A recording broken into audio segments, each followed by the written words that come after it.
સૌપ્રથમ હું આપને જણાવી દઉં કે આપણે ઘણા સમયથી એક આગાહી કરેલી હતી કે 2 ફેબ્રુઆરીના રોજ મધ્યપ્રદેશ બોર્ડર લાગુ વિસ્તાર અને મહારાષ્ટ્ર બોર્ડર લાગુ વિસ્તાર હશે ત્યાં હળવાથી સામાન્ય છૂટાછવાયા કોઈ જગ્યાએ ઝાપટા પડી શકે છે। એ મુજબ પહેલી તારીખ અને બીજી તારીખ 2 દિવસ સુધી ઝાપટા પડ્યા છે। જો કે અહીંયા અપવાદ વાત એ પણ છે કે મહારાષ્ટ્ર અને મધ્યપ્રદેશ બોર્ડર લાગુ વિસ્તારના એરિયાને બાદ કરતા અમુક બીજા વિસ્તારમાં પણ એકદમ છૂટાછવાયા કોઈ જગ્યાએ ઝાપટા પડેલા છે।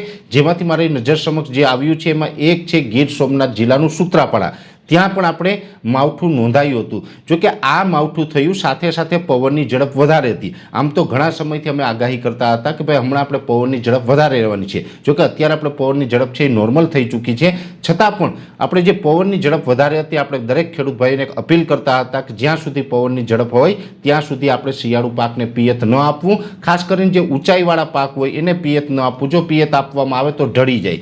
એ જ મુજબ આપણી ઘટના બની છે। પાક ઘણી જગ્યાએ ઢળી પડ્યો છે। એના 2 કારણ છે। પહેલી વાત તો એ કે જે ઊંચાઈવાળો પાક જેવી રીતે જોવા જઈએ તો અનેક જગ્યાએ ઘઉંનું વાવેતર છે, રાયડો હોય, તુવેર હોય અને બીજા પણ જે એની હાઇટ પ્રમાણેના જે ઊંચાઈવાળા પાક છે એ પાકની અંદર જે ખેડૂતોએ પિયત આપ્યું હતું ને પવન હતું ત્યાં ઢળી ગયો છે। હવે ઘણી જગ્યાએ તો એવું છે કે ખેડૂતે પિયત નથી આપ્યું છતાં પણ ઢળી ગયો છે, પણ એવા વિસ્તાર ખૂબ સીમિત છે જ્યાં બન્યું છે એવું કે જે પવનની ઝડપ હતી એ વધારે હતી, પાક છે એમાં ફ્લાવરિંગ આવી ગયું એટલે સ્વાભાવિક રીતે એમાં પણ જે ઘઉંનો પાક છે એમાં જે ડુંડી બંધાતી હોય એમાં વજન વધે અને એમાં પણ માવઠું થાય અને પવન હોય એટલે પાક ઢળી પડતું હોય છે। હવે જે મિત્રોએ પિયત પણ નથી આપ્યું, માવઠાના ઝાપટા પડ્યા અને એમાં જો ઘઉં ઢળ્યા હોય તો એમાં ખેડૂતનો કશું જ વાંક નથી। એટલે ખાસ સરકારશ્રીને મારી અપીલ રહેશે કે આવા કિસ્સાની અંદર જ્યાં ઝાપટા પડ્યા અને પવનને કારણે પાક ઢળ્યો હોય તો એ ખેડૂતનો ફોલ્ટ નથી, એક પ્રકારની કુદરતી આફત છે। આવા ખેડૂતોને જે પણ આપણે મદદરૂપ થઈ શકીએ